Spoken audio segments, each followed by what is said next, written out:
Hello everyone, and welcome to Metagame Mastery.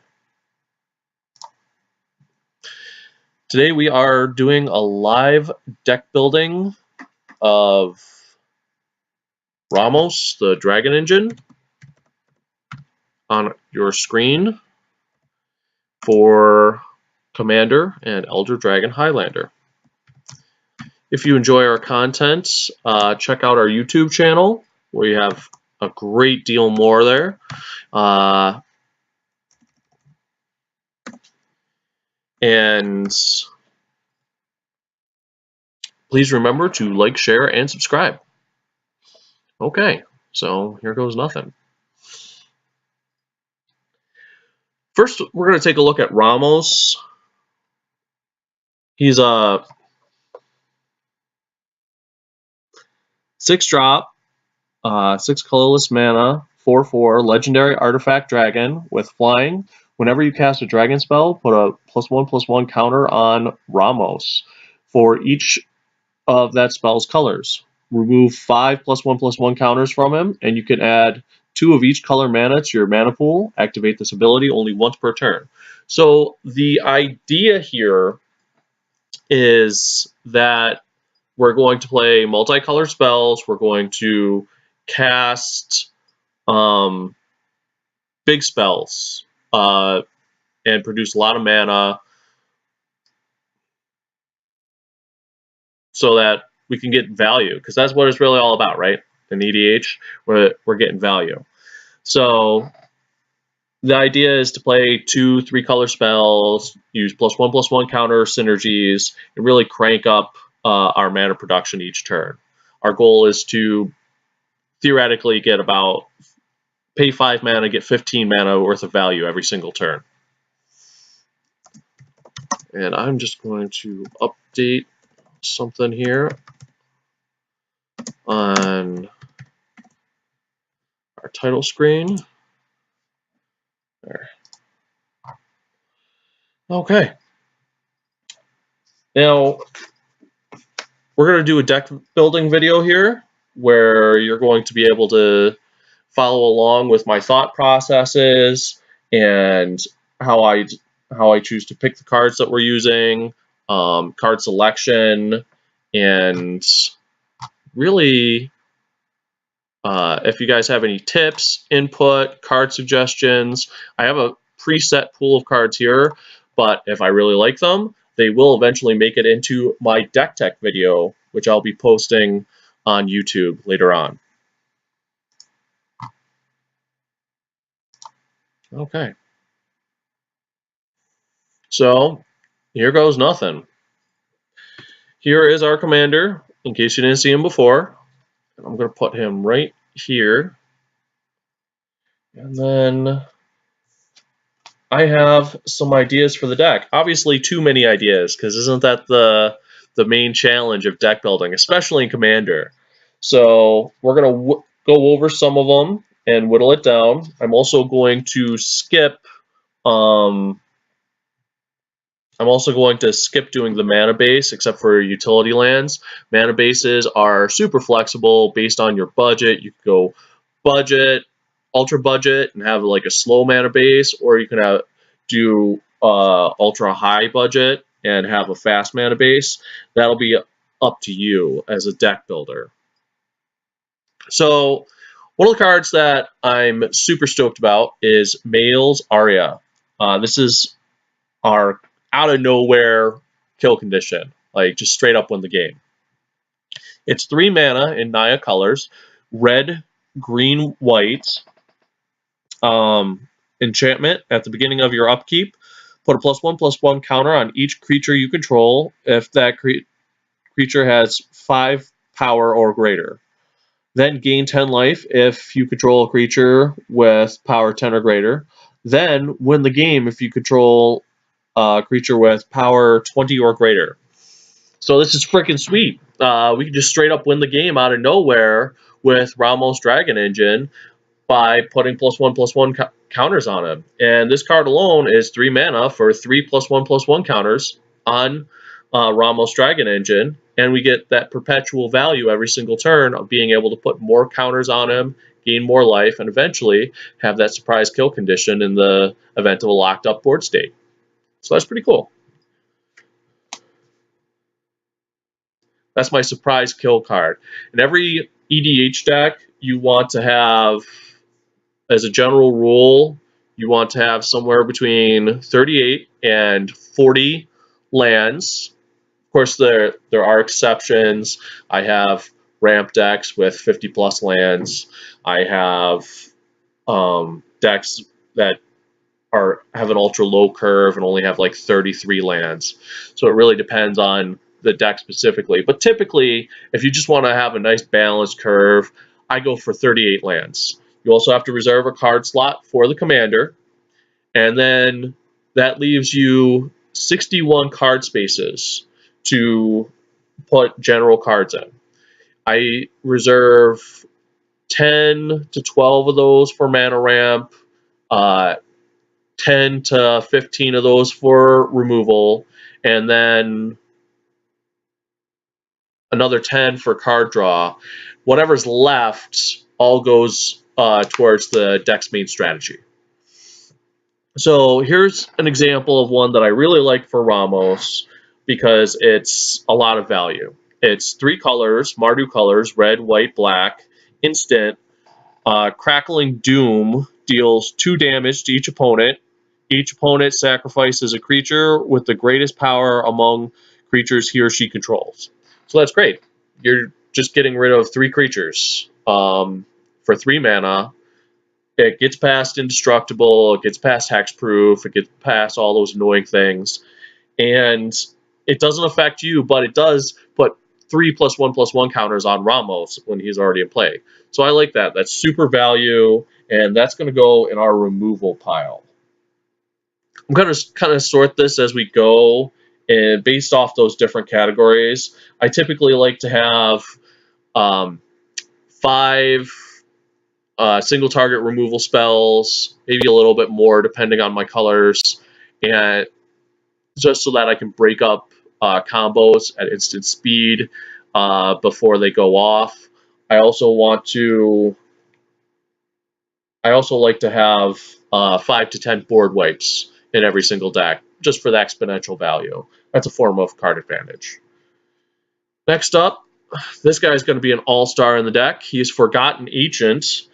He's 4 mana total, 3 colorless and a green, 0/3. Whenever a player casts a spell, you may put a +1/+1 counter on Forgotten Ancient.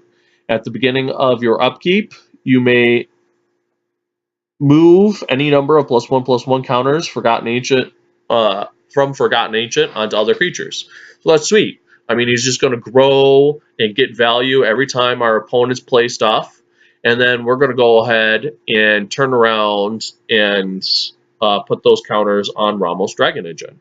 So our opponents are actually going to help fuel our engine, which is pretty sweet. I'm going to put this in the +1/+1 counter synergies pile. Okay.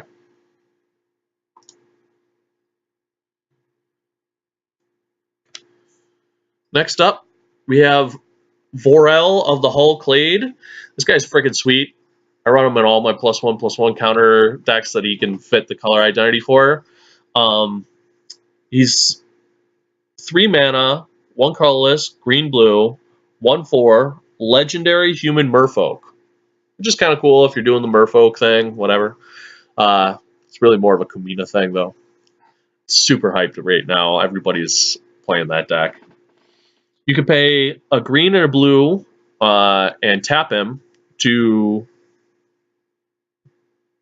double the counters on target artifact, creature, or land. So that's freaking sweet on Ramos. Say he's got 3 counters on him. Vorel can make it so that he has 6 counters on him. He also adds 2 counters if Ramos is already in play when you play him, because he's a dual color creature. So that's pretty sweet. We're going to be playing a lot of multicolored spells, so we're going to have a very diverse mana base here. Of course, Ramos having 2 of each color in his text box gives him the 5 color identity, which makes it Super, super sweet. I mean, we can literally put all the cards in here we want. Next, we have Prime Speaker Zagana. Going back to the +1/+1 counter synergies, you're going to find a lot of those in Simic colors.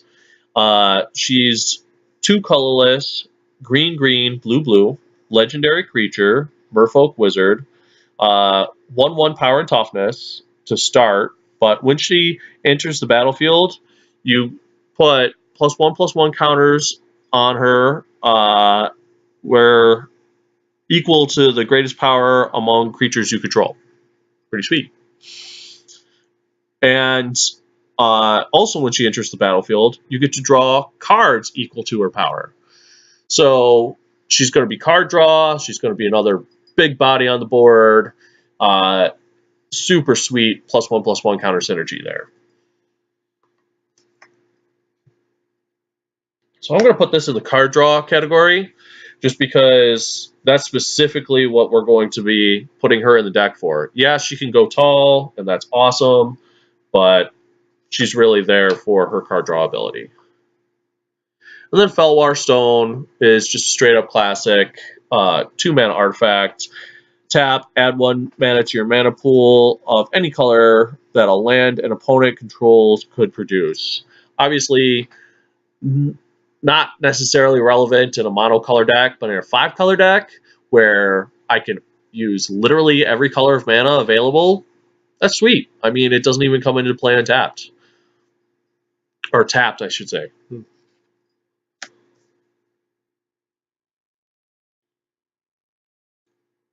Here's a card that I'm just kind of tinkering with. Thumbing Bird from Scars of Mirrodin. 2 mana, 1 colorless, and a blue 1/1 bird horror with flying. Whenever Thumbing Bird deals combat damage to a player, proliferate. And that's just cool for +1/+1 counter strategies. Cheap little creature that can get you continuous proliferate. That's definitely going in the maybe pile, though, because it is situational. If you draw it late game, it may not help you out as much. Just trying to be a little too cute, I guess. All right, I'll put that in the +1/+1 counter synergy pile, which I imagine is going to be pretty massive by the time we're done with this. Next up is an example of a card we're going to have to find something to do with all that mana, right? When we play our regular spell per turn and then eventually have those +1/+1 counters, we're going to want to dump that 10 mana into something.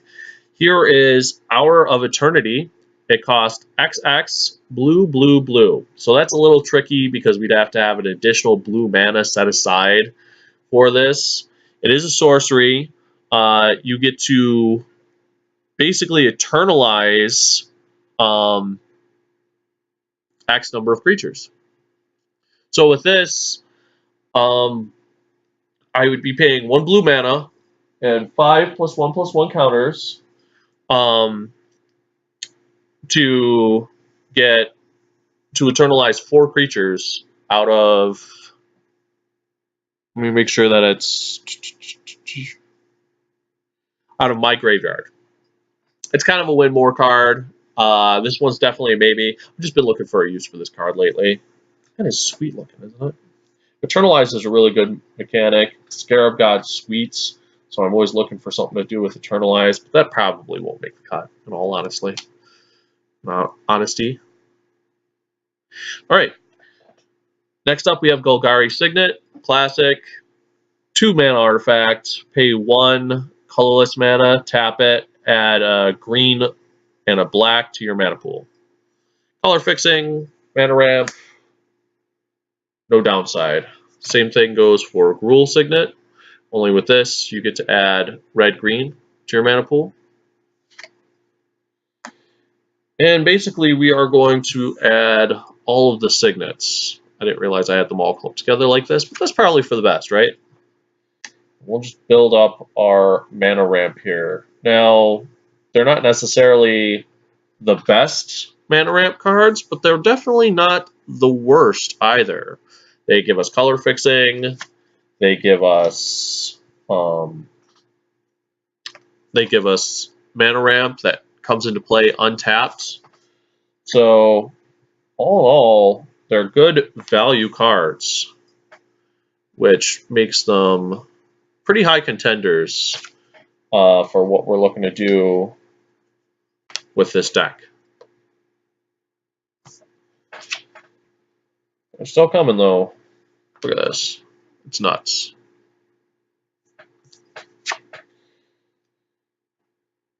Is that all of them? No. Where's the Demir one?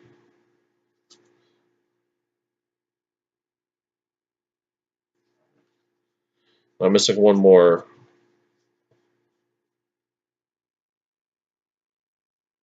Where's the Demir one?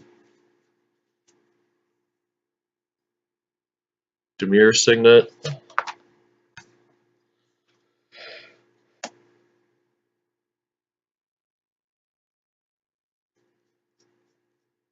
Looks like I'm missing one more. I'll have to track that down later on. Right now, I think that's more than enough signets for me to worry about. Okay, so our mana ramp pile got huge fast. I'm just going to put these signets aside on their own.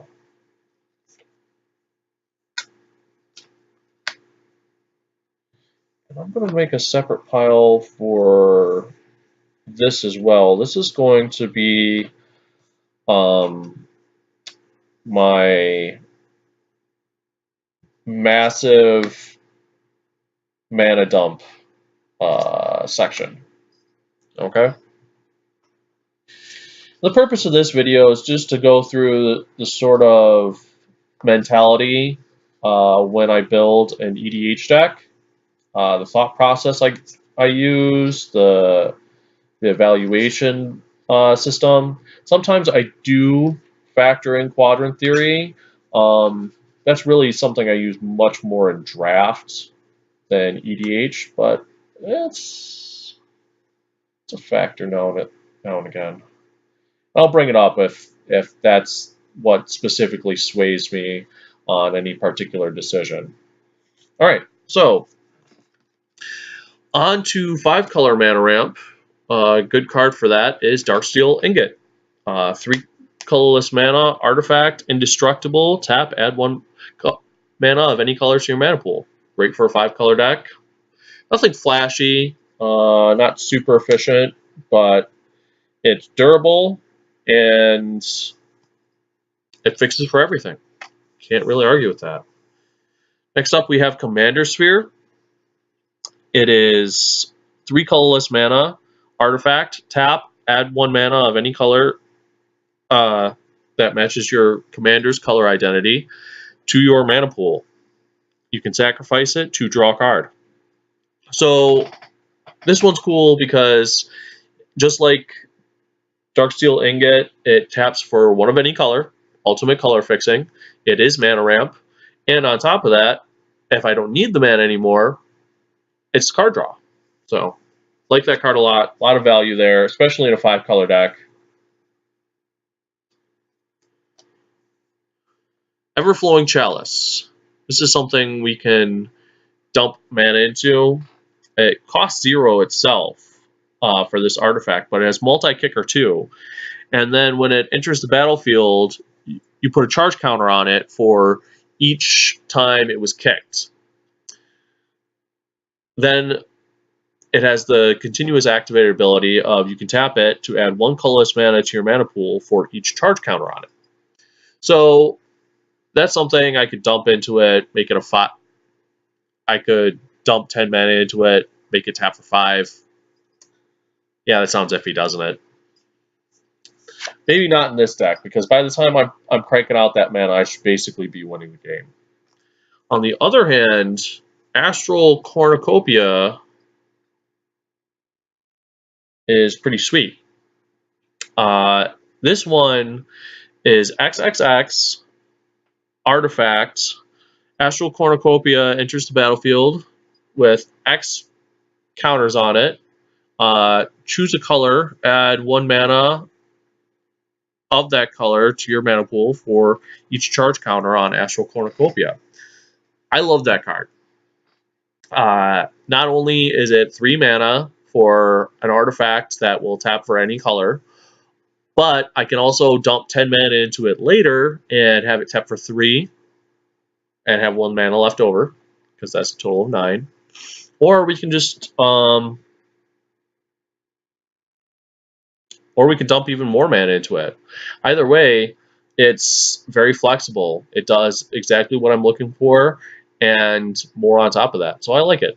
I think it is a good fit in this deck. Not to mention, I will have some proliferate cards, so these charge counter mana ramp artifacts will be very good. Wayfarer's Bauble. 1 colorless mana artifact, pay 2 to sacrifice Wayfarer's Bauble. What a tongue twister. Wayfarer's Bauble. Search your library for a basic land card, put that card onto the battlefield tapped, and shuffle your library. So it's an artifact that turns into a rampant growth.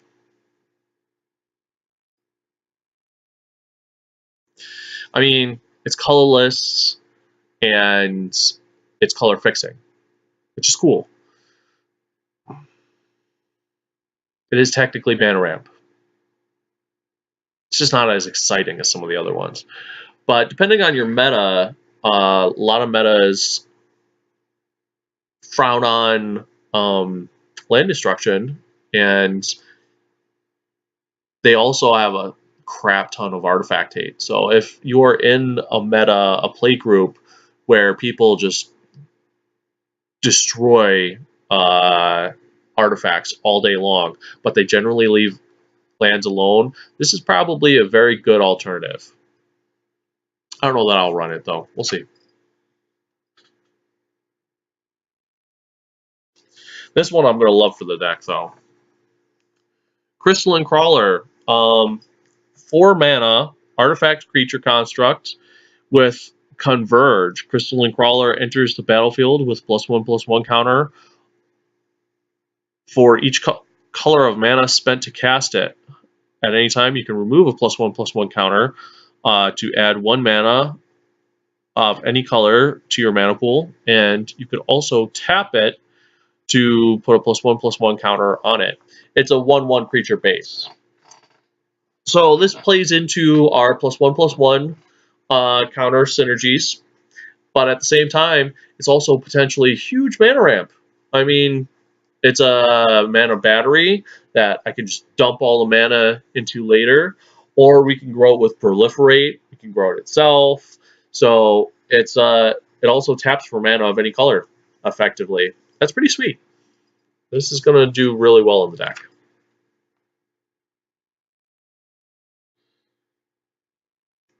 Apparently, we're just doing mana ramp right now. Prismatic Geoscope is going to be a better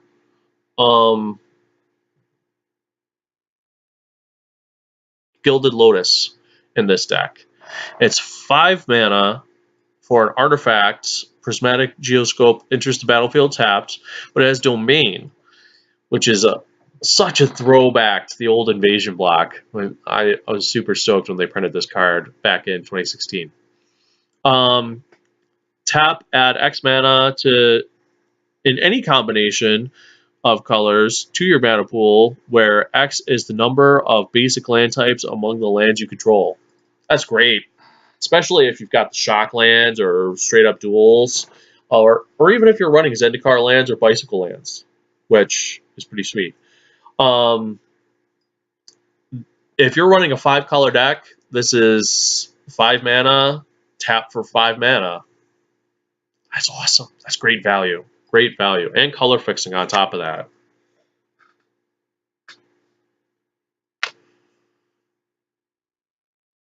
Gyre Sage is mana ramp that will also play into our +1/+1 counter synergies. It's 2 mana, 1 colorless and a green creature, elf druid with Evolve, which is, if you're not familiar with Evolve, it's from the Return to Ravnica block. Whenever a creature enters the battlefield under your control, if that creature has greater power or toughness than So this particular creature, put a +1/+1 counter on this particular creature. And then Dire Sage, being a 1/2, that's going to trigger pretty often. And it taps for 1 green mana for each +1/+1 counter on Dire Sage. So if we're adding +1/+1 counters in any way, or just playing bigger creatures like Ramos Dragon Engine, this becomes mana ramp that grows over time, and it can get really out of hand. It's pretty sweet. Love this card. Rampant Growth, classic, 2 mana, 1 colorless and a green sorcery. Search your library for a basic land card, put it into the battlefield tapped. Can't go wrong with that. I think I'd rather play Wayfarer's Bauble than Rampant Growth because it doesn't require I already have a green mana on the board. In a 5-color deck where I'm not planning to lean in the direction of any one particular color, at least not initially, then that sounds pretty appealing. And then we have Harrow, also a classic card. 3 mana, 2 colorless and a green, instant. As an additional cost to cast Harrow, sacrifice land, search your library for up to 2 basic land cards, and put them onto the battlefield. Cool thing about this is they don't come into play tapped. So it's color fixing, it's mana ramp, and it effectively only costs 1 mana. That's pretty sweet. And it's instant speed. I love instant speed.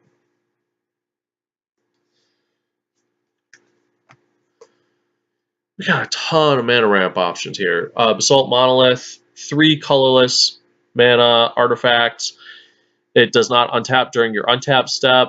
Tap, add 3 colorless mana to your mana pool. Pay 3 to untap Basalt Monolith. The real incentive to have this is simply so that you can play Ramos Dragon Engine on turn 3 or 4. This thing will let you go from 3 mana on turn 3 to 6 mana on turn 4 or 7 if you hit another land drop. So for that reason alone, it's worth considering just to push Ramos out onto the board. Hedron Archive, once again, it gives us the magic number of 6 mana to push Ramos on the board. It's 4 colorless mana artifacts. Tap, add 2 colorless mana to your mana pool. You can also pay 2, tap, and sacrifice it to draw 2 cards. So if you don't need the mana later, you can draw cards off it. That's pretty sweet. It helps us rush Ramos onto the board. That's really its sole purpose. So now I'm pretty sure we have over 20 mana ramp cards, and we are definitely going to have to whittle this down later on. Mind Stone, 2 colorless mana artifacts. Tap, add 1 colorless mana to your mana pool. Pay 1, tap, sacrifice Mind Stone, draw a card. It's mana ramp early when you need it, and later on when you don't need it, it's card draw. It replaces itself. Pretty sweet. What I like about Mind Stone is that it comes into play untapped. A lot of the newer mana ramp artifacts come into play tapped, slows you down a little bit. This one comes into play untapped, lets you further ramp into other cards later that turn.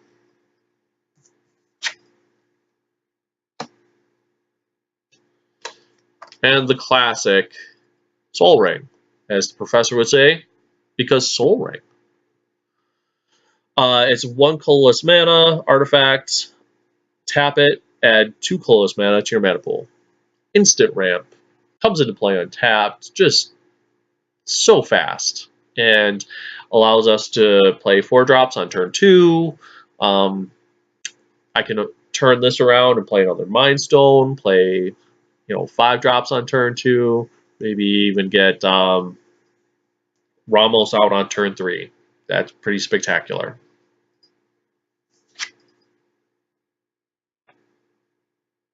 One of the big criticisms of higher cost generals is that, oh, you'll never get them in play. In this format, there's so much mana ramp available. The idea that you're never going to get any card in play is kind of ridiculous. I mean, that might be the case for like Zakama. He's 9 mana. That's a little bit tough to ramp into consistently in a singleton format. But when you're talking about 5, 6, even 7 mana creatures, you can blast those suckers out on like turn 4. Easy.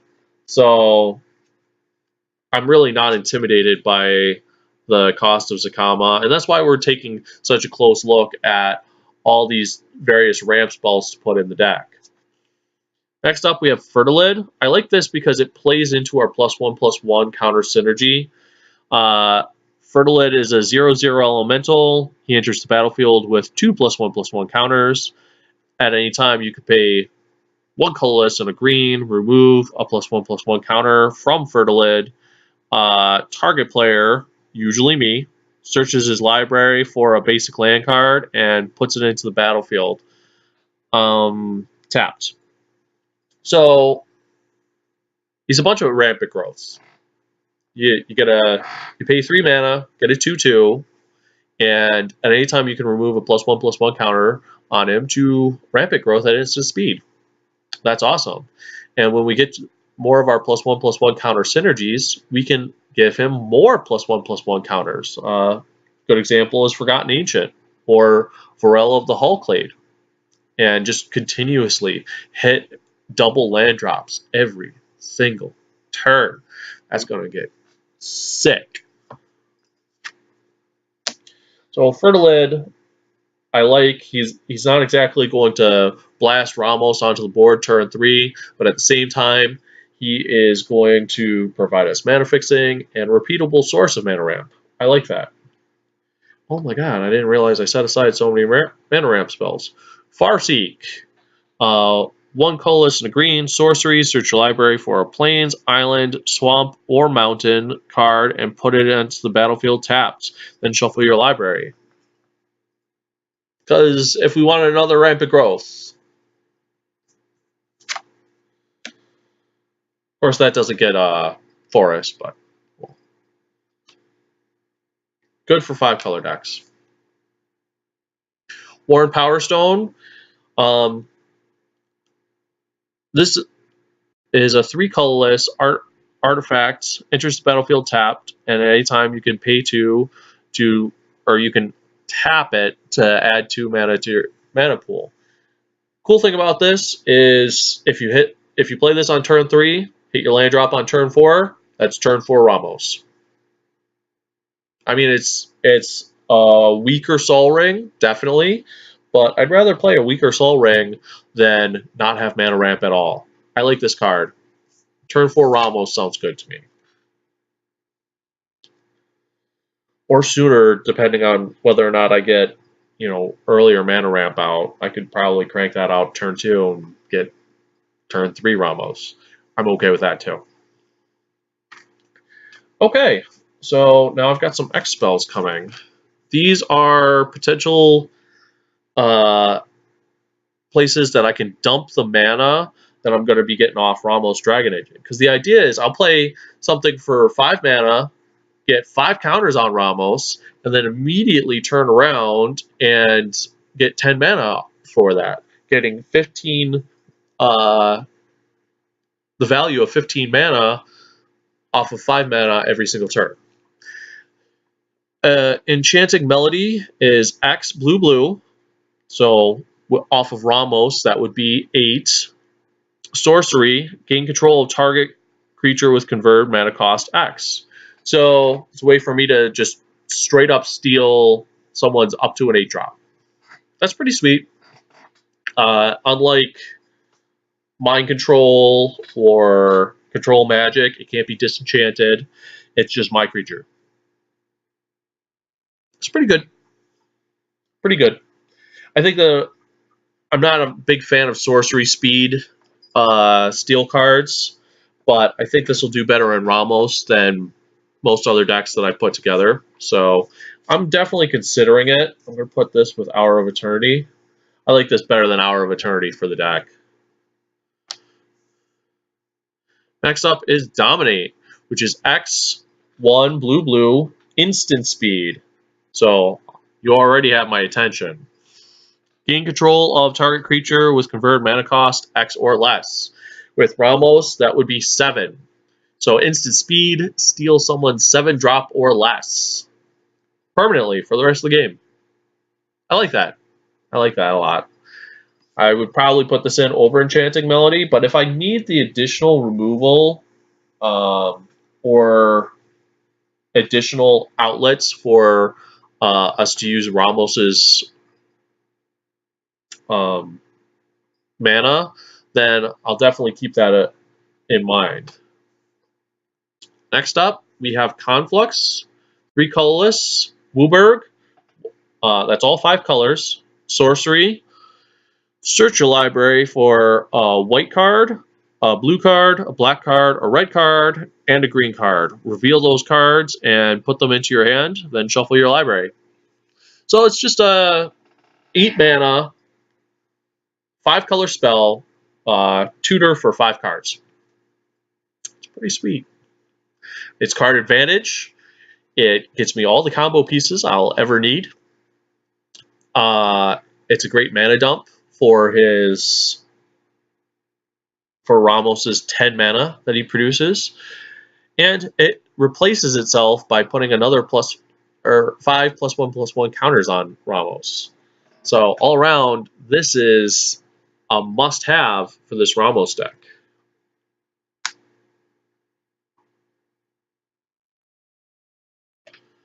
Dune Blast. This is our oh crap button. 4 colorless mana, white, black, green, sorcery. Choose up to 1 creature, destroy the rest. I like that. One-sided board wipe. Obviously choose Ramos because that's all this deck really needs. And everybody else loses everything. I like it. I'm not sure if I want to put that in the huge mana dump pile or if I want to put it in the removal pile. Here's Lavalanche. It's X, Jund colors, that's black, green, red, sorcery. Lavalanche deals X damage to target player and each creature he or she controls. The thing about that is this is EDH, so it's a one-sided board wipe. You're singling out one player, and with Ramos, you're dealing 7 damage to each. That's cool, but I'd rather play like a Blasphemous Act or something that hits everyone for more damage. And Blasphemous Act isn't contingent on me already being in a position to be winning. So what I'm going to probably do is cut this. I'll leave it in the mana dump pile for now, but that's kind of a win more card. Triskelion, classic, +1/+1 counter synergy card. I kind of feel like this is a win more. Just in case you're not familiar with this combo piece, it's 6 mana for a 1/1 artifact creature. He enters the battlefield with 3 +1/+1 counters. And anytime you can remove a +1/+1 counter, and it deals 1 damage to target creature or player. I kind of feel like this is a win more card. I love +1/+1 counter synergies. I love him in +1/+1 counter decks, but he's not something that Ramos interacts with, so I'm not sure that he's worth the investment. Now this card, I'm super stoked about putting in the deck. It's Torment of Hailfire. X, black, sorcery. Repeat the following process X times. Each opponent loses 3 life unless that a player sacrifices a non-land permanent or discards a card. With Ramos, that's 8. That's 8. So either they're going to wind up losing their entire hand. Odds are, if they don't already have a full grip or more than a full grip, then they're going to wind up losing stuff on board. And if they can't afford to wind up losing stuff on board, they're going to wind up losing life. Either way, this card just shreds through people. And getting the exponential value of doing that to 3 players is awesome.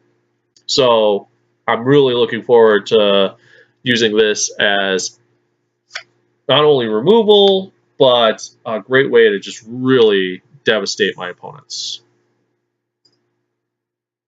Next up, we have Pull from Tomorrow, X blue blue, instant, draw X cards, and discard a card.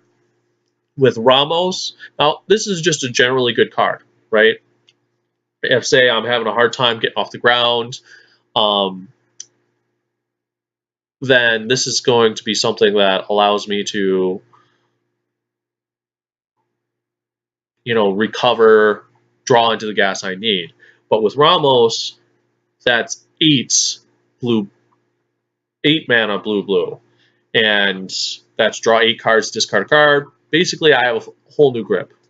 I love that. Just one-sided. I get all the cards I need. Stroke of Genius is pretty similar. Instant speed, X, 2 colorless, and a blue. Target player draws X cards. Let's draw 7 cards with Ramos. I like that. Just draw 7. At instant speed. So I could do this at the end of my opponent's turn and get a full grip. Mind Spring. X, blue blue, sorcery, draw X cards. So no disadvantage of having to discard a card, like Pull from Tomorrow. The sorcery speed hurts, though, just for the fact that I can only do it on my turn, and I can't do it in response to anything. I think I'd rather have the other 2.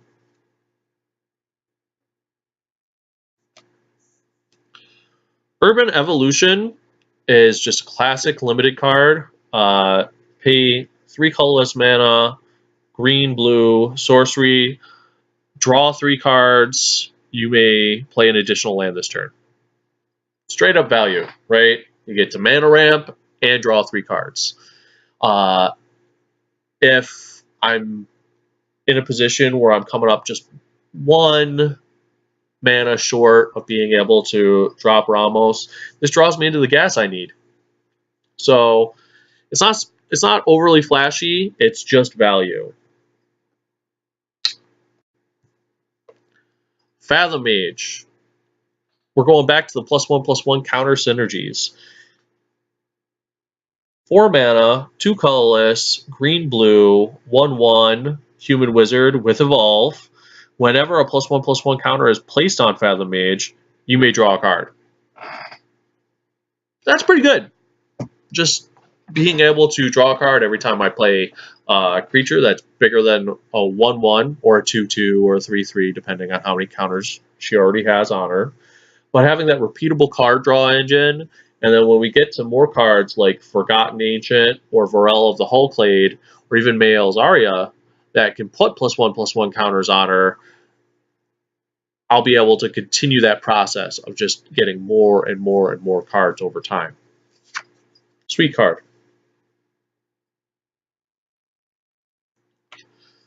I guess we're in the card draw pile. I didn't realize I'd sorted this beforehand. Treasure Cruise is classic. Poor Man's Ancestral Recall. 7 colorless mana and a blue sorcery with Delve, which means rather than paying that 7 colorless mana, all I have to do is remove cards from my graveyard, and I reduce its casting cost by 1 colorless mana for each card removed that way. And then it's draw 3 cards. So it's 1 blue mana, draw 3 cards. Awesome. Banned in so many formats. You know it's got to be good. But still legal in Commander, so love that. Next up, we have Tezzeret's Gambit. 3 colorless mana, 1 Phyrexian blue mana symbol, which is I can pay blue mana for that, or I can pay 2 life. Draw 2 cards, then proliferate. Goes back to synergizing with our +1/+1 counters. Also synergizes with those charge counters you saw on Astral Cornucopia, and I'm blanking out. Everflowing Chalice. Gotcha. Pretty sweet. Gets you 2 counters on Ramos for, I mean, as little as 3 mana, and gets you 2 cards for it. Not a bad deal. Not like, whoa, powerful, but straight up value, and something that you can use consistently. Nothing wrong with that. Next up, we have Etched Oracle. It's 4 colorless mana for an artifact creature wizard. Sunburst. This enters the battlefield with a +1/+1 counter for each color of mana spent on it. Kind of sounds like Converge, doesn't it? Okay. Pay 1 colorless mana to remove 4 +1/+1 counters from Etched Oracle. Target player draws 3 cards. So, really only good in a 4 or 5 color deck, right? This just happens to be a 5 color deck. It's pay 5 mana to draw 3 cards, or I could just have a 4/4 artifact wizard on the board for 4 mana. That's not bad. Now this assumes, of course, I'm already doing well when it comes to mana fixing, but I can run with that. This will play much better, though, if I decide to focus on signets rather than artifact ramp, like Worn Power Stone, Everflowing Chalice, Sol Ring, because those won't help me ramp Etched Oracle out.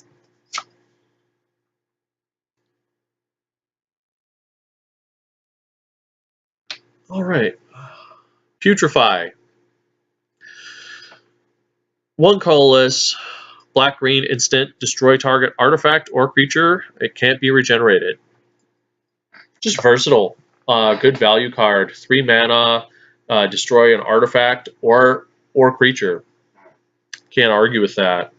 At instant speed, and it will, if Ramos is out, it gives him 2 +1/+1 counters.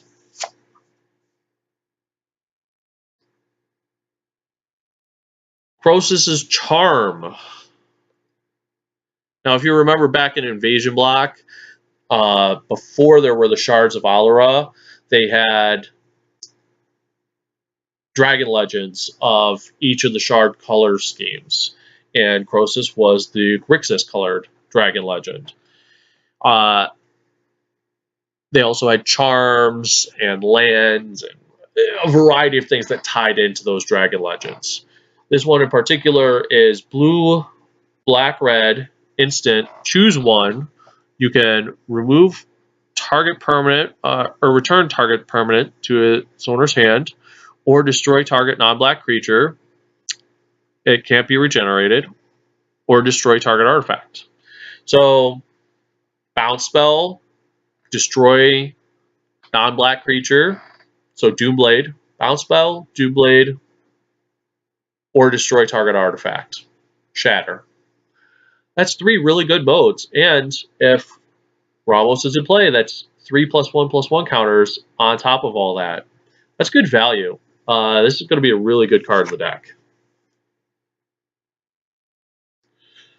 Putrefy, classic, 1 colorless mana, white-black, instant, destroy target creature or enchantment. Just instant speed, destroy one of 2 different types of permanents of your choosing, and you get to put 2 +1/+1 counters on Ramos. Terminate, classic, Rakdos colors, black-green, instant, destroy target creature. It cannot be regenerated. Better Doomblade, and 2 +1/+1 counters on Ramos for 2 mana. Love it.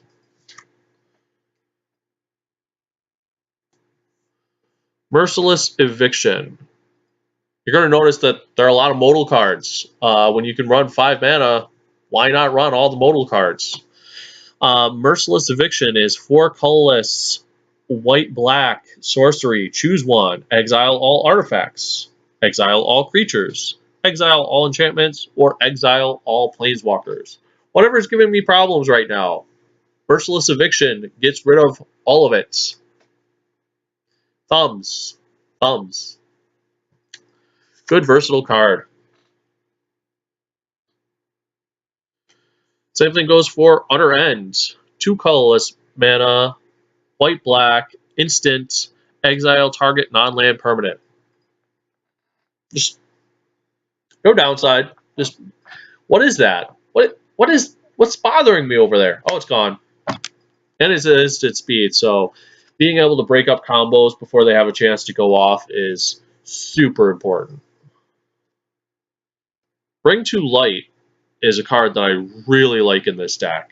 I'll explain more once I read it. It's 3 colorless mana, green-blue sorcery, converge, search your library for a creature, instant, or sorcery card with convert mana cost less than or equal to the number of colors of mana spent on Bring to Light.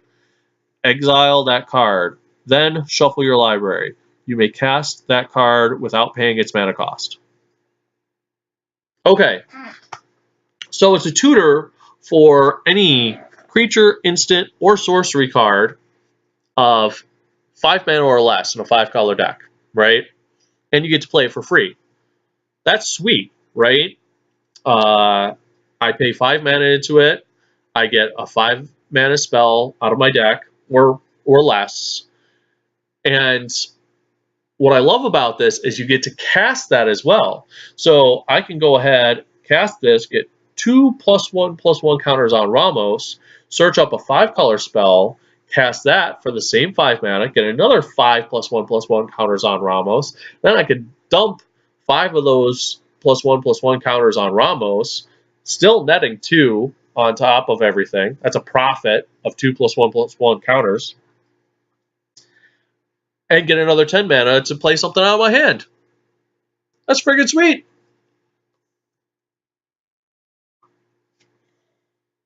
This card's going to do A-okay in this deck. Verdict Confluence. Another modal card. This one is 4 colorless mana, green, sorcery.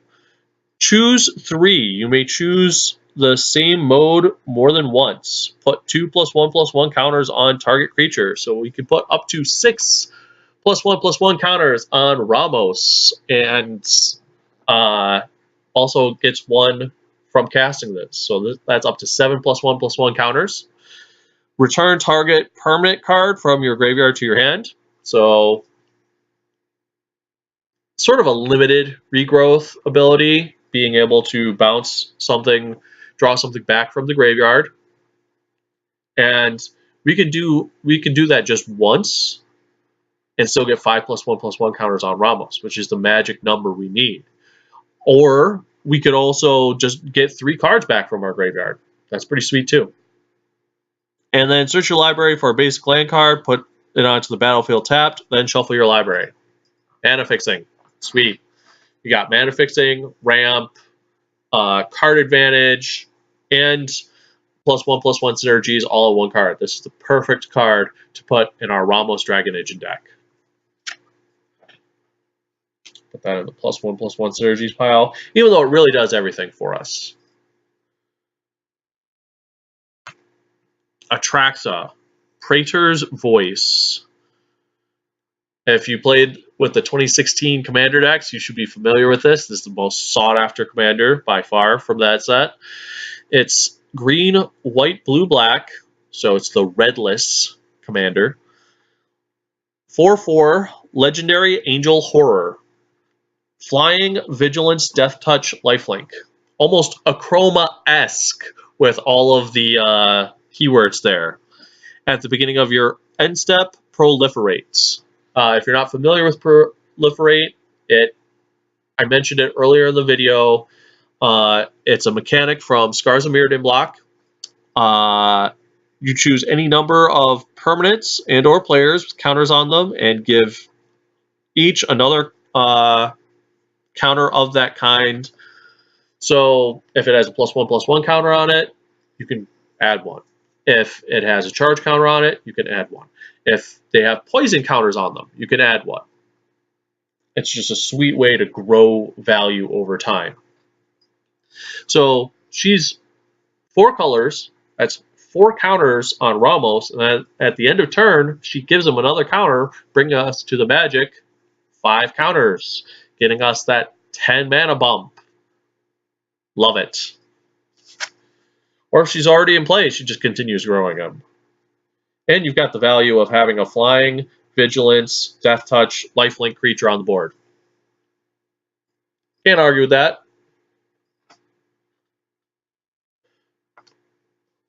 Another super sought after commander, this one from the 2017 commander set, Kess Dissident Mage. 1 colorless mana and Grixis colors, that's blue, black, red. 3/4 flying legendary human wizard. During each of your turns, you may cast an instant or sorcery card from your graveyard. If a card cast this way would be put into your graveyard this turn, exile it instead. So, sort of the granddaddy of Snapcaster Mage. Granted, she doesn't have flash like Snapcaster does, but just being able to get that recurring value every single turn of getting to repeat an instant or sorcery that you've already played, that's pretty sweet. That's pretty powerful. And she's going to do just fine in this deck, especially once we get to some of the more powerful cards that I can win more with. And she gets 3+1/+1 counters for Ramos. Yidris, Maelstrom Wielder. 4 colors, blue, black, red, green. He's the whiteless commander from the 2017 Commander Precons. 5/4 legendary ogre wizard with trample. Whenever Yidris Maelstrom Wielder deals combat damage to a player, as you cast spells from your hand, they gain Cascade. Giving Cascade when I'm dumping 10 mana spells from my hand is pretty good. Going to get a lot of value off of that. And, once again, that's 4+1/+1 counters on Ramos. Ramos really likes Yidris. They get along just fine.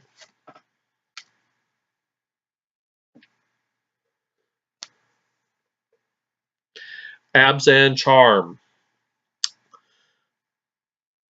Obviously, Abzan colors. That's white, black, green. Instant. Choose 1. Exile target creature with power 3 or greater.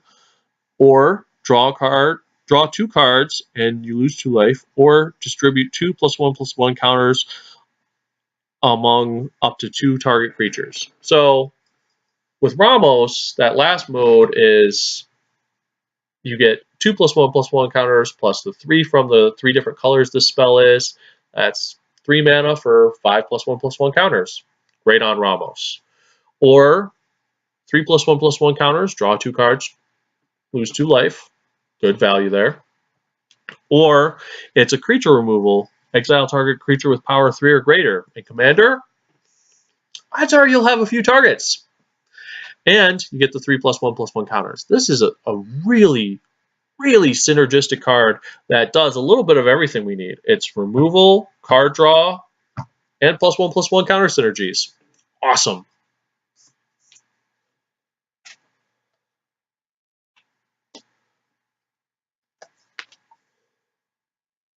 Transguild Courier. 4 colorless mana, 3/3 artifact creature golem.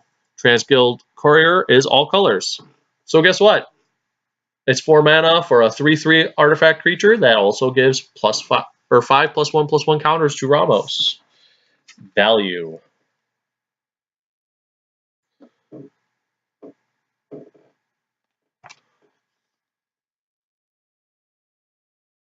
Rayhan, last of the Abzan. 3 mana, 1 colorless, green black for a 0/0 legendary human warrior.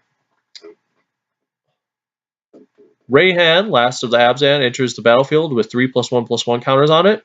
Whenever a creature you control dies or is put into the command zone, if it had one or more +1/+1 counters on it, you may put that many +1/+1 counters on target creature.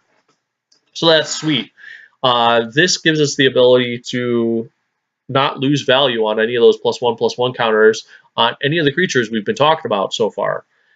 He gives +2. He gives 2 +1/+1 counters to Ramos Dragon Engine when he comes into play, and when he dies, that's another 3 on Ramos. So that right there is 3 mana for 5 +1/+1 counters that we're going to turn into 10 mana. That's a lot of value there. Even if he doesn't die and he hangs around, you just get to move +1/+1 counters around, so that even if those creatures get hit with removal, you don't lose value. This one's super maybe. Also from Commander 2016. It's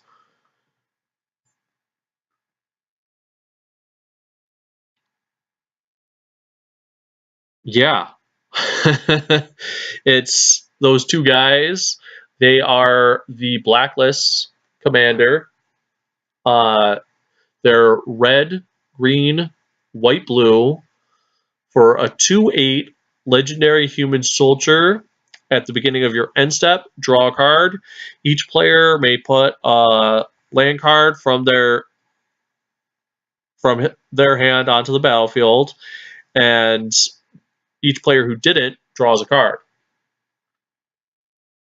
So 4 mana for 2/8.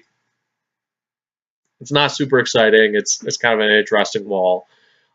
Gives 4 +1/+1 counters to Ramos. Gives us recurring card draw, because that first part affects us, but then the second part affects us also. So we can either draw 2 cards per turn with this ability, or we could draw a card and ramp every single turn with this ability. It's very group hug, though. I don't like helping my opponents out, just in general. I like to control the board, so that makes it really iffy for me. If ever I was going to find a home for this, though, I think it would be in Ramos. I mean, if nothing else, it gives us card draw and lets us ramp out Ramos on turn 5, which is, it's not terrible. Now, Marchesa is pretty sweet. Marchesa the Black Rose. She is 1 colorless, blue, black, red for a 3/3 legendary human wizard with Dethrone. Don't worry about that. We're not going to be really using the Dethrone in this. Other creatures you control have Dethrone. Okay, whatever. Whenever a creature you control with a +1/+1 counter on it dies, return that card to the battlefield under your control at the beginning of your next end step. That's sweet. That's sweet. Marchesa makes it so that if anything happens to our Ramos, he just comes right back in play. It's pretty good. Along with our other +1/+1 creature or counter creatures. Resiliency is good. Increasing savagery is definitely it's very narrow, but it happens to have the magic number on it, which we'll go over here in a second. It's 2 colorless, green, sorcery. Put 5 +1/+1 counters on target creature. If increasing savagery was cast from a graveyard, put 10 +1/+1 counters on that creature instead. Flashback of 5 colorless, green. So the reason why this is getting consideration is obviously it's 4 mana to put 6 +1/+1 counters on Ramos Dragon Engine, or you can even flash it back. That's 4 mana to activate Ramos's 10 mana ability. That's pretty straightforward. It's almost like it's mana ramp in that regard. One of the cool things about Ramos, though, is not only can we win with Mael's Aria, not only can we win with big mana plays, he's also a sick Voltron commander. If you can get him out there and just crank up all those +1/+1 counters on him, he could just fly right on over and smack someone in the face for 21 damage pretty easily. So he's kind of a triple threat that way.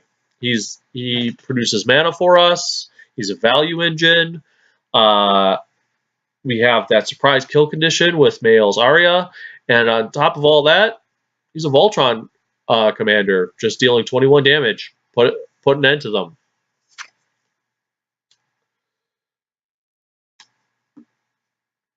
Of course, Hardened Scales, 1 green mana enchantment. If one or more +1/+1 counters would be placed on a creature you control, that many +1/+1 counters are placed on it instead. Can't argue with that. Straight up value. Every time I put a +1/+1 counter on Ramos, he gets an additional +1/+1 counter.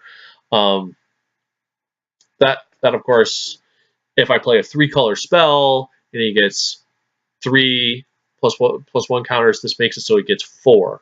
Not doubling it like Doubling Season. Although Doubling Season would be really good in this deck. Doubling Season would be really good in this deck. Also, any fixed version of Doubling Season that they've come out with since would do really good. Same thing goes for Winding Constrictor. 2 mana, green-black, 2/3, creature snake. If one or more counters would be placed on an artifact or a creature you control, that many of those counters +1 are placed on that permanent instead. If you would get 1 or more counters, you get that many of those counters +1 instead. Makes me a little bit more vulnerable to poison. Don't really care. It's just another Hardened Scales for the deck. And this one gives 2 +1/+1 counters to Ramos when he's already in play. So that's neat. Value. The value of this deck. Corpsejack Menace. 4 mana, 2 colorless, black-green, 4/4 fungus. If one or more +1/+1 counters would be placed on a creature you control, twice that many +1/+1 counters would be placed on it instead. Okay, so it's definitely not as resilient as Doubling Season, but for purposes of this deck, it does what I need. I like it. Costs the same amount of mana too. Of course, there's a different mana weight. You can get into the whole semantics, but it can still be played on turn 4. Sudden Demise. Now, I like this because this is potentially one-side board weight. And one of my favorite things in all of Magic, especially EDH, is to wipe my opponent's board and leave mine completely alone. That's one of my favorite things of all time. So, Sudden Demise is X and red sorcery. Choose a color. Sudden Demise deals X damage to each creature of the chosen color. Because Ramos has 5-color color identity, but is technically a colorless creature, this will never affect him. And I can just blow up my opponent's stuff. I like blowing up my opponent's stuff. So that's 9 damage to all creatures. This tends to be pretty effective. And it's kind of a win more card, but it's a fun win more card. Isn't that what the game's really all about? All Sun's Dawn is a good value card. It's 4 colorless and a green. Sorcery for each color. Return up to 1 target card of that color from your graveyard to your hand. Exile All Sun's Dawn.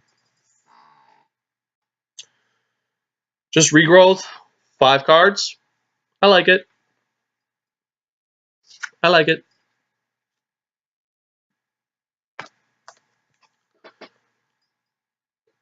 The ultimate, the classic, Sphinx's Revelation, my friends. X, colorless mana, white, blue, instant, gain X life, and draw X cards. With Ramos, that's 7. It's pretty sweet, just being able to get a full grip and 7 mana. I could definitely make use of that. I don't even know what's the card draw spells anymore. These piles, they're all merging together. Just for ha-has, I considered putting in the original Nicol Bolas. He's 2 colorless, double Grixis, which is blue, black, red. He's a 7/7 legendary Elder Dragon with flying. Whenever he deals damage to an opponent, that opponent discards their entire hand. It's mean. Of course, he does have upkeep of Grixis, so that's a little bit of a pain, but he's definitely viable in this deck. And he gives 3+1/+1 counters to Ramos. It's kind of a win more card, though. It's just for cutesies. Jun Charm, black, red, green, instant. Choose one. Remove target player's graveyard from the game. Or Jun Charm deals 2 damage to each creature. Or put 2+1/+1 counters on target creature. So that's potential 5 counters on Ramos. Or 3 counters in a Pyroclasm. Or 3 counters and screw over a graveyard-based deck. So that's pretty good for Commander. I like it.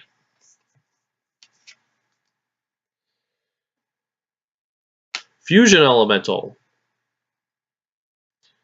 He's Wooburg, so 1 of each color for an 8/8 creature elemental. Why is that important? Well, A, it's straight up value, right? You're paying 5 mana for an 8/8. But on top of that, you're getting 5+1/+1 counters on Ramos. So it's just a straight up 5 mana. You wind up getting 10 mana for it. Value.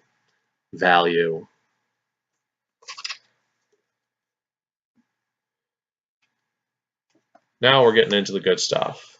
Villainous Wealth. This is probably going to be the main kill condition for the deck because it's so cool. Okay? So you've got X, black, green, blue, sorcery. Target opponent exiles the top X cards of his or her library. You may cast any number of non-land cards with converted mana cost X or less from among them without paying their mana cost. That's so cool. So with Ramos, that's 7. Reveal the top 7 cards of your library. I'm going to go ahead and play all the spells. Because I'm casting those spells, I still get the counters on Ramos. And I get all the value of being able to kill you with your own stuff. Good card. That's going to be sweet. I can't wait to see the look on people's faces when I do this to them. And then I recur it back with Kess or All Sun's Dawn, any of those good cards. Temur Ascendancy.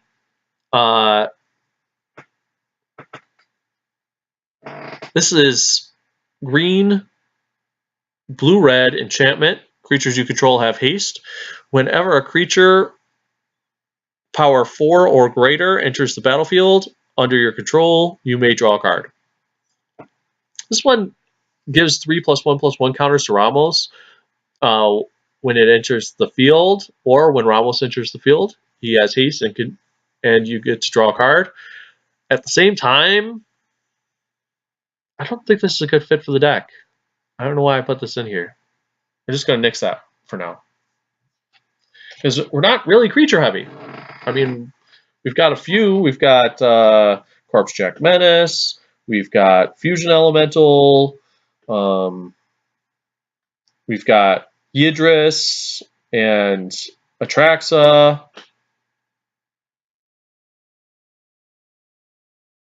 That's about it. I mean, that's not enough to go off of. That's not good enough. It's just not good enough. Sunbird's Invocation, new card. 5 colorless and a red enchantment. Whenever you cast a spell from your hand, reveal the top X cards of your library, where X is the spell's converted mana cost. You may cast a card revealed this way, converted mana cost X or less, without paying the mana cost. Put the rest on the bottom of your library in random order. So gives all of my cards pseudo cascade. That's just great value. This is just good value. Being able to just go through my deck, find what I need, play that in addition to what I just played. This is just going to be such a value engine coming off of Ramos. On that same note, we have Rashmi, Eternity's Crafter, 4 mana total, 2 colorless, green-blue, 2/3, legendary elf druid. Whenever you cast your first spell each turn, reveal the top card of your library. If it's a non-land card with converted mana cost less than the spell that spells, you may cast it without paying its mana cost. If you don't cast the revealed card, put it into your hand.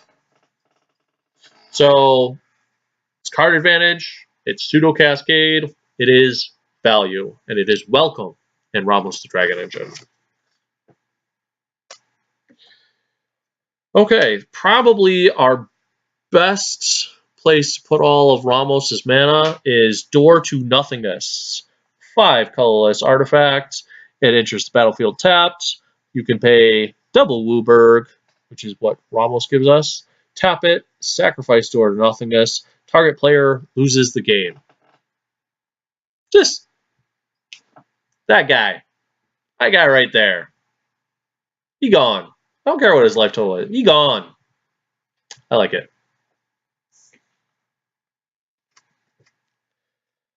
That's the win more card you want. Next up, we have Taigan, Ojutai Master.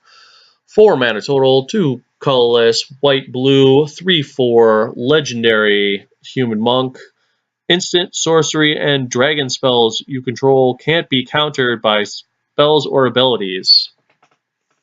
So Ramos can't be countered.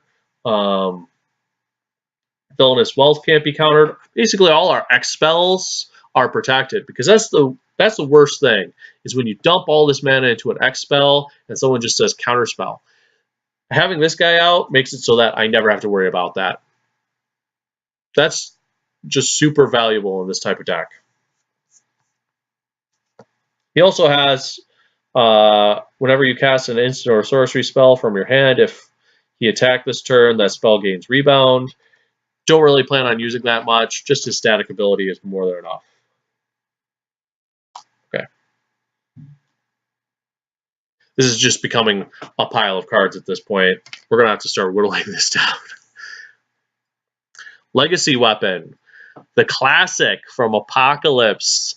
The end of Dominaria as we know it. 7 mana, legendary artifact.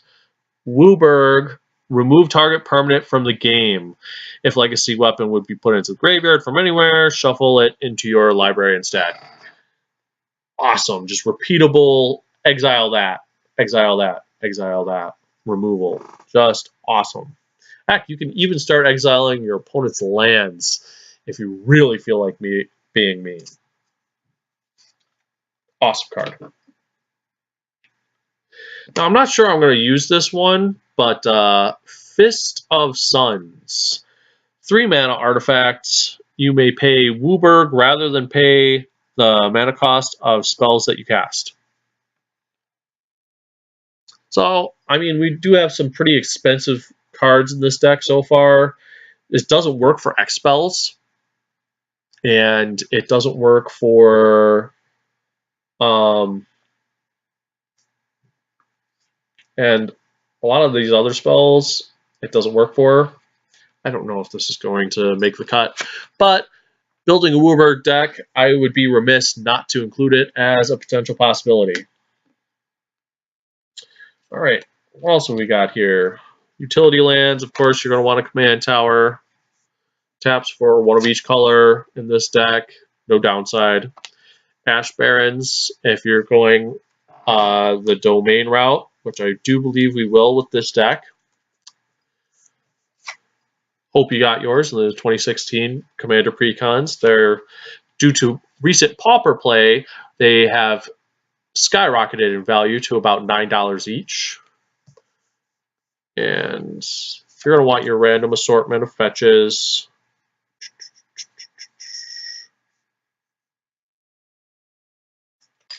Okay.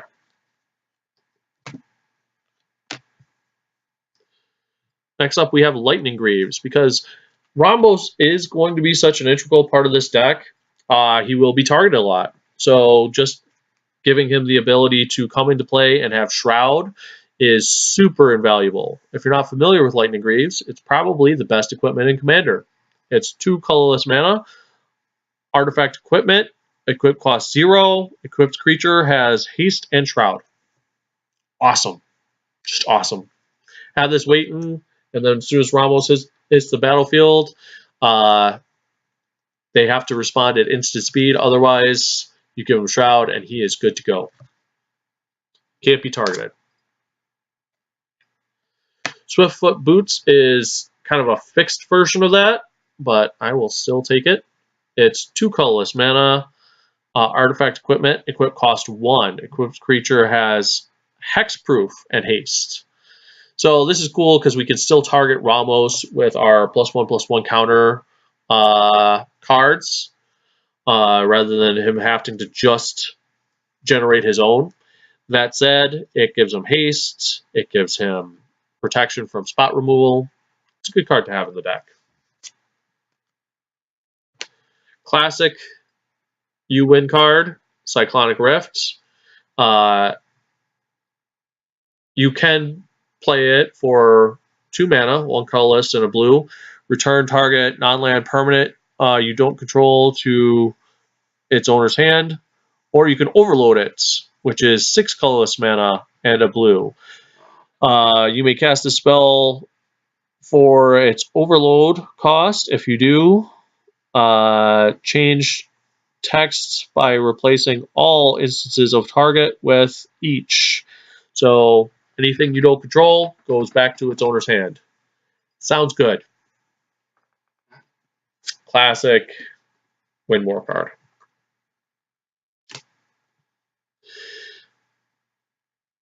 Of course, we've got some good 5-color spells here, or lands that you might want to include. Grand Coliseum. It enters the battlefield tapped, but you can tap it to add 1 colorless mana to your mana pool, or you can tap it to add 1 mana of any color to your mana pool, and it deals 1 damage to you. So yes, it's a little bit slower than City of Brass, but at the same time, you wind up having the versatility of not having to take damage every time it's tapped. Either way, it's just really good color fixing for your deck. City of Brass, of course, classic. Land taps for 1 mana of any color, but it also deals 1 damage to you. Forbidden Orchard was in the 2016 Commander Precons. It's a land, add 1 mana of any color to your mana pool. Whenever you tap Forbidden Orchard for mana, target opponent creates a 1/1 colorless spirit creature token. Great color fixing, if you can handle the 1/1s, but you've got a 4/4 flyer, so should be okay. Speaking of your 4/4 flyer and one-sided board wipes, always remember you have Crux of Fates. It's 5 mana, 3 colorless black sorcery. Choose one. Destroy all non-dragon creatures or destroy all dragon creatures. Of course, you can choose destroy all non-dragon. Ramos is fine. Everyone else's creatures, unless they're playing a dragon deck, goes away. Pretty good. One-sided board wipes tend to be pretty good. Put that in the removal pile. Chromatic Lantern. Basically a must-have. This is the ultimate color fixing card, especially for a 5-color deck. It's 3 colorless mana. Artifact, lands you control have tap, add 1 mana of any color to your mana pool, and it itself can be tapped to add 1 mana of any color to your mana pool.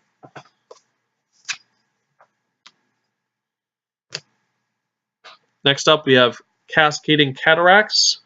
It is indestructible. You can tap it to add 1 colorless mana to your mana pool, or you can pay 5, tap it, add 5 mana of any combination of colors to your mana pool. So This just makes it so that we can get WUBRG even if we only have 3-4 colors on the board. And it's indestructible, which is bonus. But if we don't need it, it still taps for mana. Doesn't slow us down. Doesn't enter the battlefield tapped or anything. Good card for this type of deck. Of course, there's All Is Dust. You'll recognize this from Tron builds and Modern. It's a sick, sick card. 7 colorless mana, tribal sorcery, Eldrazi. Each player sacrifices all colored permanents he or she controls. Ramos is technically colorless. He has a 5-color color identity, but as a creature, he is colorless. So your artifacts, your Ramos the Dragon Engine will be fine. All of your opponent's stuff goes away. And because it's sacrifice, it gets around hexproof, indestructible. It's a really, really good board wipe. Progenitus.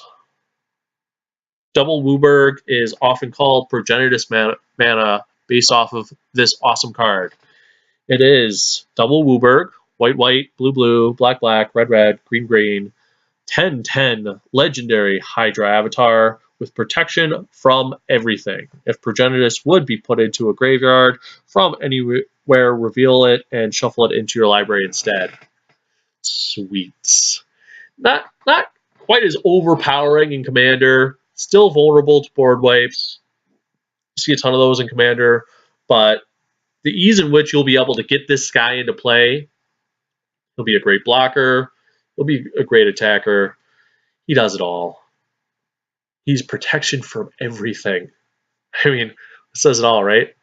Can't be blocked, block anything. Good card. And lastly, but certainly not least, we have Maelstrom Wanderer. 8 mana total, 5 colorless, blue, red, green, 7/5 legendary elemental. Creatures you control have haste, including the Maelstrom Wanderer. Cascade, Cascade. If you're not familiar with Cascade, when you cast this spell, exile cards from the top of your library until you exile a non-land card that costs less. You may cast it without paying its mana cost. Put the exiled cards on the bottom of in a random order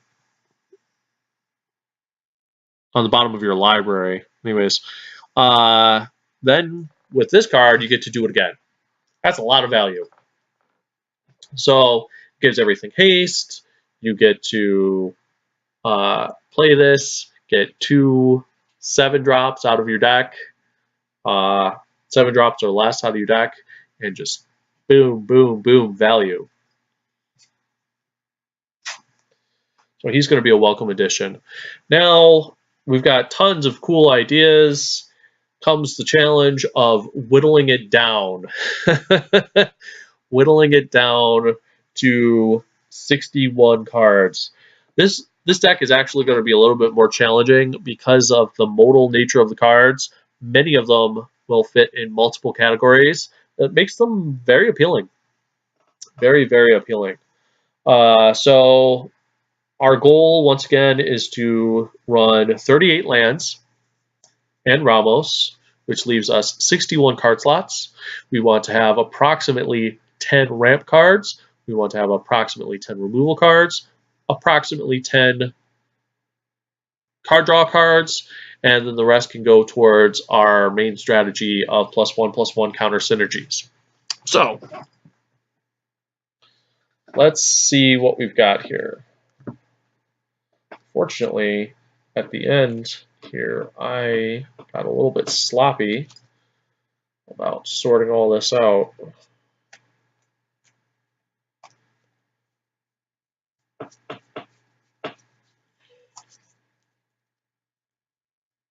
So what we're going to do next is we're going to sort these cards into removal, +1/+1 counter synergies, mana ramp, and card draw. We have more than enough mana ramp. That's going to get cut down. Now, when it comes to card draw, some of these are big mana spells, but we are going to try and balance it out between big mana spells and ones that we can afford to play even before we get Ramos online. So, let's see here. We got that draws cards. Draws cards.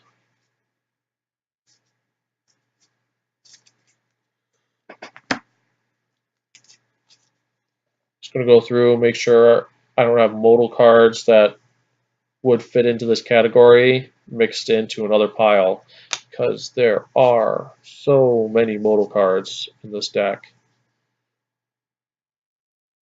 One could argue that Kess is a form of card advantage. Same thing goes for Verdict Confluence. Of course, those require that you've already had those cards go to the graveyard. Not all that hard to do, really. But I digress.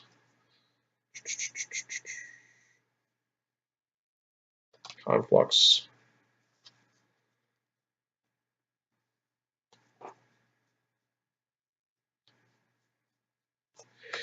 I'm choosing not to include any of the, say, Hedron archives in the card draw stuff, just because it's really not much of a card advantage engine. It's nice that you can replace the card later on, but it's not really good for card advantage purposes. Okay. So Conflux, must have. Verdict Confluence, very good. Kess, I'm not even sure I want to count that here, but okay. These guys. Got draw 2 cards, lose 2 life, rash me, potentially card draw after our first spell every single turn. If nothing else, we get card draw after our first spell every turn. We could also get the additional value of getting to play free spells, which is fun. And since we are casting them, we do get the +1/+1 counters on Ramos, which I'm going to go ahead and put here for everyone to remember exactly what we're trying to build with this deck. Okay. Sphinx's Revelation, just such a must-have in this deck. All Sun's Dawn, Bring to Light, Etched Oracle, Tezzeret Gambit, Treasure Cruise, Fathom Mage, Urban Evolution, Mind Spring, Stroke of Genius, Call from Tomorrow.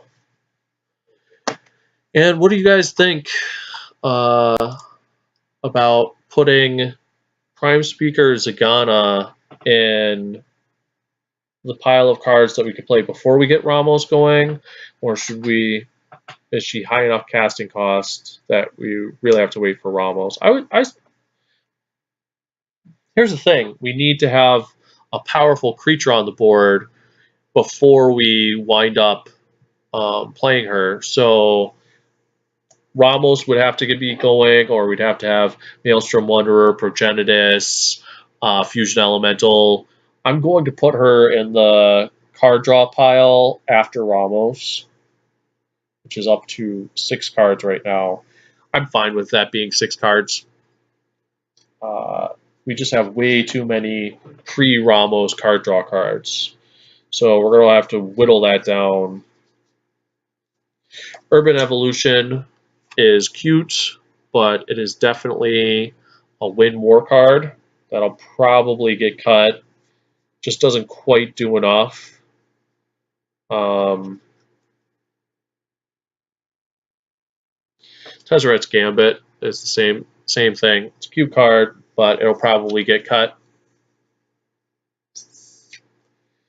I really don't want to let go of Treasure Cruise. but I might have to.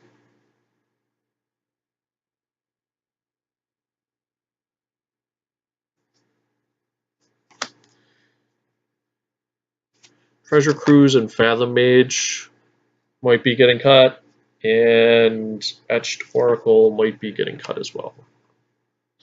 Which basically leaves us with 12 card draw cards, a couple of which are modal. I can live with that. So let's set these aside. I reserve the right to add these back in, especially after playtesting. Once I've had a chance to finish this deck and we do the playtesting, then I will post deck tech on our YouTube channel, which if you haven't checked that out, I would encourage you to do so. And if you enjoy our content, please remember to like, share, and subscribe. That said, Chromatic Lantern is the must-have. Fist of Suns. We're going to be playing so many X mana spells. One thing about it is if for whatever reason we can't get Ramos going, then it does give us the ability to play, say, Progenitus and Maelstrom Wanderer without needing Ramos's engine. I'm not overly concerned about not being able to run Ramos, so I'm going to nix Fist of Suns. Probably throw that in a Dragon or Scion on the Dragon deck. Warm Power Stone, Farseek, Fertilid, Sol Ring, Mindstone, Hedron Archive, Assault Monolith, Harrow, Rampant Growth, Gyre Sage.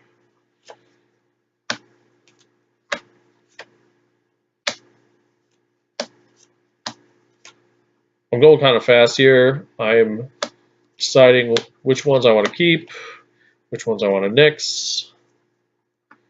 I mean, right here, I've got 1, 2, 3, 4, 5, 6, 7, 8, 9, 10, 11 mana ramp spells that I already want to keep. That's not counting the signets. That's not counting our rampant growth type effects.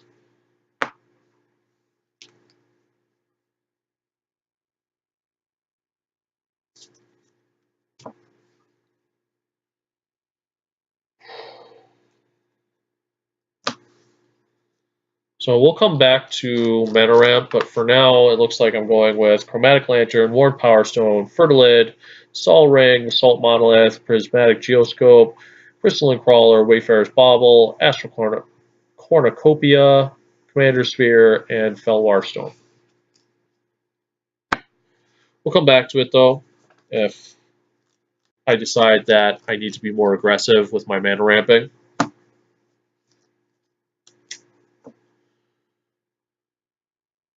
Next up is removal.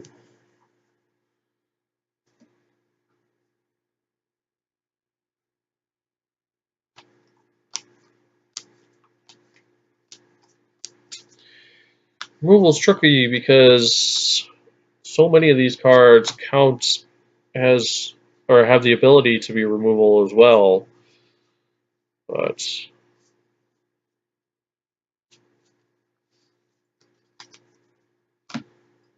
those card draw spells go. Because I know at least Abzan Charm has the ability to be removal as well.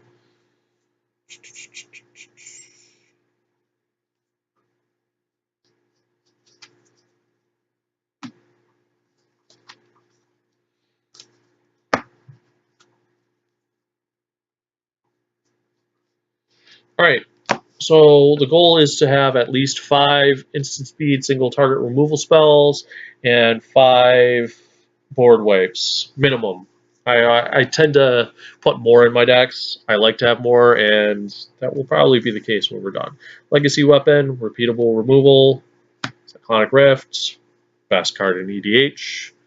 All is Dust, also a very good card. So Fate. I don't love those one-sided board wipes. Notice these 3 cards are all one-sided board wipes. That's what I like to go for. Merciless Eviction. It's modal, potentially one-sided board wipe, but 2 of the 4 modes hit Ramos, so it's less likely to be used for that purpose. It's really more of a oh crap reset button. And because it's exile, it bypasses, it gets around indestructible. Terminate. Mortify, Croesus Charm, Putrefy, Crackling Doom, Rend, Absent Charm. Jund Charm is kind of a pyroclasm. I probably won't even keep it in here for its removal though, because pyroclasm just doesn't do enough in Commander. So I'm going to toss this in the +1/+1 counter synergies. That's what I'm really running it for. Avalanche is definitely a win more card. Toss it. So Sudden Demise. I wish I could keep Sudden Demise in here. I just can't justify it. Doom Blast though, awesome. Torment of Hailfire is. It was just such a bomb and limited that it's really hard for me to justify taking it out. Let's see, we got 1, 2, 3, 4, 5, 6, 7, 8, 9, 10 single target removal spells, and then we have 6 board wipes. I feel good about these though. We'll see what my overall total comes to once I put my whittled down card pool together. And then when it comes to +1/+1 counters, we've got the spells that protect Ramos. Those are a must. Hour of Eternity is cute, but I think I'm going to nix that. So is Nicol Bolas. It's cute, but I'm going to nix it.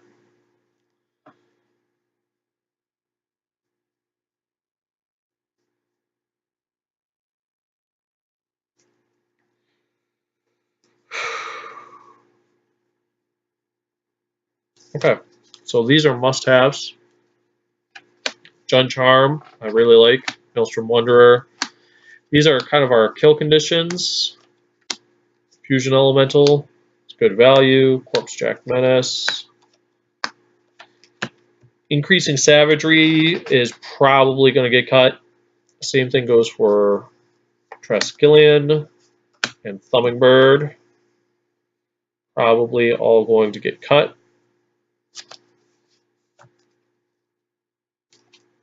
Just don't seem to measure up to the other cards that I'm looking at here. So let's take this sort of pared down group of cards and see if we've come to 61.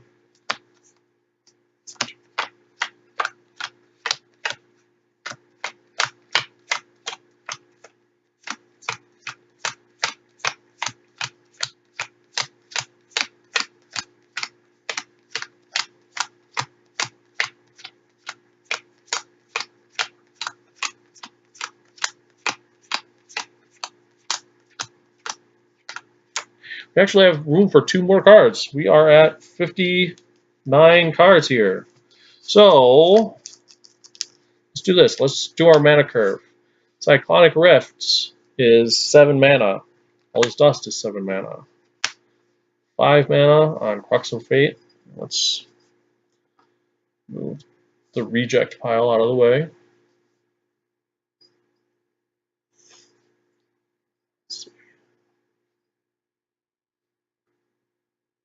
Merciless Eviction is 6. Doom Blast is 7. Torment of Hailfire is X. We're just going to make a separate pile for X. 7 on Legacy Weapon. 2 on Terminate. I don't know if that would even be in frame. Mortify is 3. This is Charm is 3. Putrefy is 3. Crackling Doom is 3. Rend is 4. Okay, we're gonna move some stuff around here and frame.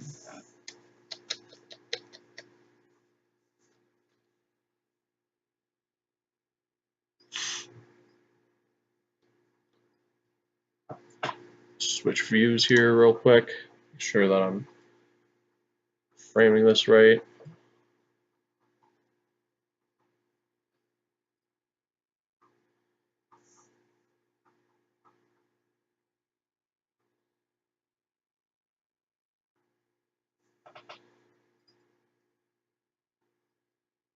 Let's push this eviction in here. Really doesn't leave any room for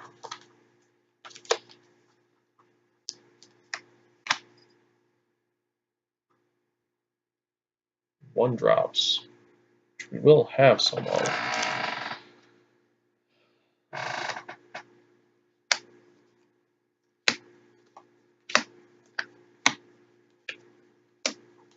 So far, we're looking pretty heavy on the 3 drops.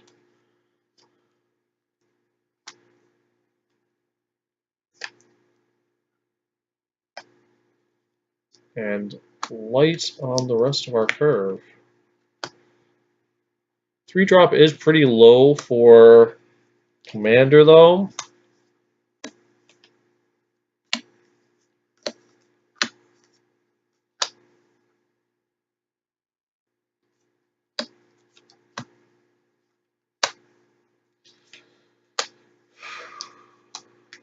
Okay, 4 drops. Filling up.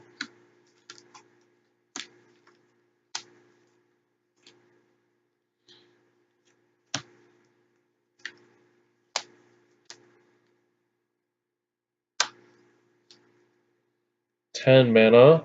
Jesus. Where am I going to put the 10 drops? Progenitors can go with the X mana. I'm also going to Hour of or Door to Nothingness is 5 mana, but it takes 10 mana to activate. I'm putting it with the 10 drops. X mana.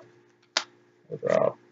2, 2, 4, 3, 3, 4, 3, 4, 4, and 4. Okay. So right now I have 3 1-drops. It's not really enough for early impact. I also only have 5 2-drops. And then it skyrockets in the 3 drops. You got 1, 2, 3, 4, 5, 6, 7, 8, 9, 10, 11, 12, 13, 14, 15. So right now I'm looking to fill my 1 and 2 drops spots. I might even want to cut some 3 drops. 1, 2, 3, 4, 5, 6, 7, 8, 9, 10, 11 4 drops.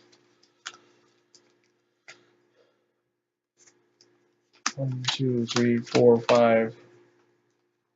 5 drops. 4 6 drops. 4 7 drops. 2 8 drops. And when it comes to 2 10 drops and 8 X spells. So yeah, definitely need to fill my lower curve. Probably going to go back to mana ramp because I seem to be pretty high curve here.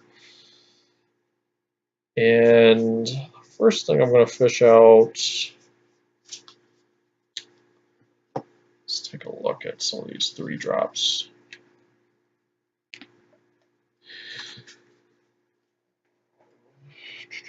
When I first looked at the 4 drops, I was like, oh man, we're going to have so many, or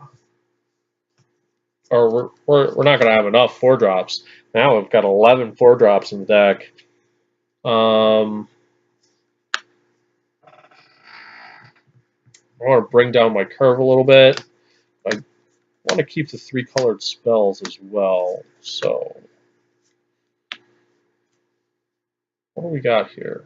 Astral Cornucopia seems like it's not going to have enough of a payoff. Assault Monolith doesn't provide me any mana fixing.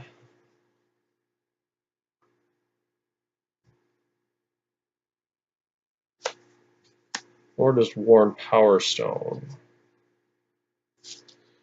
Thinking about retooling my mana ramp here, because that seems to be the weakest aspect of what I'm working with.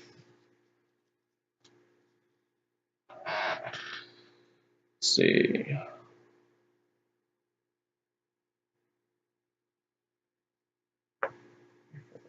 Bauble, Fertilid. So now I'm up to 7 card slots available. Got 10 signets just waiting to get put in the deck. And I'm eliminating 4 of the 3-drops, bringing it down to 3 3-drops. Feeling pretty good about that. I think just having the signets in the deck will speed it up while at the same time giving it good color fixing. Is there anything else I want to eliminate from the other categories? Any suggestions in chat?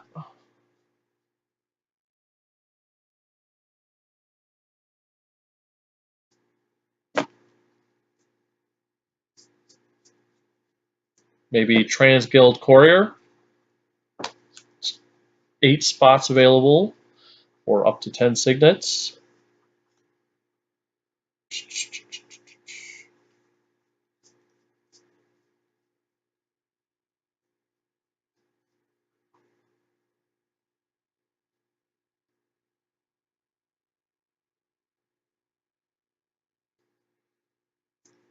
All right. Trying to come up with what the next thing to remove will be. Transguild Courier seems like an obvious choice. Right now, I'm just looking to add signets. Gyre Sage is potentially out of control, but I don't feel like I'm running enough +1/+1 counter synergies to really take advantage of her.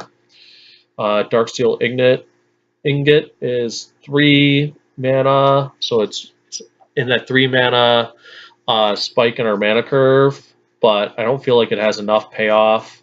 I would rather have a 2 mana Signet. Of course, this deck is going to need some refining once I get to play testing it, maybe get some more powerful cards for it, but for the time being, I'm really liking where it's at.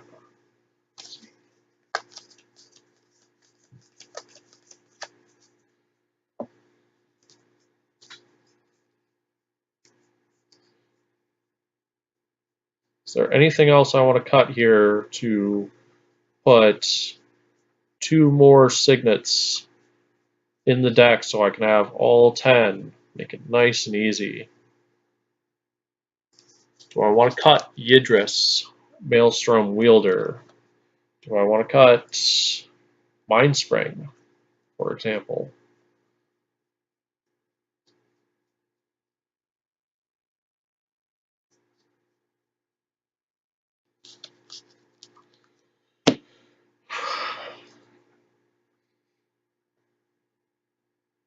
Yeah, actually. What if we cut both of those? Then we could put 10 signets in, and we could have our 61 card deck. Still has all the card draw we could need. Still has all of the removal we could want, and then some. And still has, oh, you know what this deck really needs though? Tutors. I did not pull Mystic Tutor, Enlightened Tutor, Demonic Tutor, Vampiric Tutor. I don't know if this needs Worldly Tutor. It might, just for Progenitus and Maelstrom Wanderer, but they're not really the engine that this deck is built around. But